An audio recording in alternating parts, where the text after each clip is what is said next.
So మేము ఎంతో కొంత చెప్పి ఆపుతున్నాము, అంటే తప్పలేదు. ఇంకా మొత్తం తీసుకుంటూ పోతే దాదాపు 8 గంటలు 9 గంటల సినిమా వచ్చేది. ఓకే అన్న, హిందీ మీరే చెప్పేస్తారా డబ్బింగ్ దీనికి? హిందీ, కన్నడ మీరేనా? తమిళ్ బంద్ చేసేయండి, అయిపోయింది, ఇంకా వేస్ట్, ఇంకా మేము అందరం ఏంది, ఇంకా కష్టం ఇది. కన్నడ మీరు బాంబే షిఫ్ట్ అయిపోవచ్చు కదా, మేము ఇక్కడ హీరోలుగా అప్పుడు మేము చచ్చిపోతాను నేను ఇక్కడనే. అన్ని భాషల్లో డబ్బింగ్ చెప్పడం ఏంటన్నా? నువ్వు షిఫ్ట్ అయిపో బాంబే కావాలంటే, నీకు వస్తుంది, నీకు వచ్చుగా హిందీ బాగానే. అంటే అంతరా 4 భాషల్లో డబ్బింగ్ చెప్పారు. హిందీ ఆతా అంటే భయ్యా ప్యాస్ డాలో.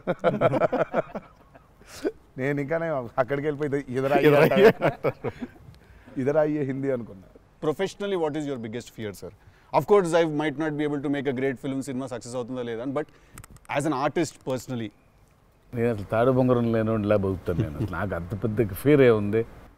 నేను ఎత్తుకున్న ఎమోషన్ రైట్ ట్రాక్లో వెళ్తుందా లేదా, పైగా ఒక్కరితో అయ్యే పని కాదు, 100 మంది ఉంటే కానీ సినిమా అవుద్ది. వీళ్ళందరినీ రైట్ ట్రాక్లో పెట్టి కరెక్ట్ అవుట్పుట్ తీయగలమా లేదా అన్నంత మించి అసలు భయం అనేది లేదు అసలు. ఇంకా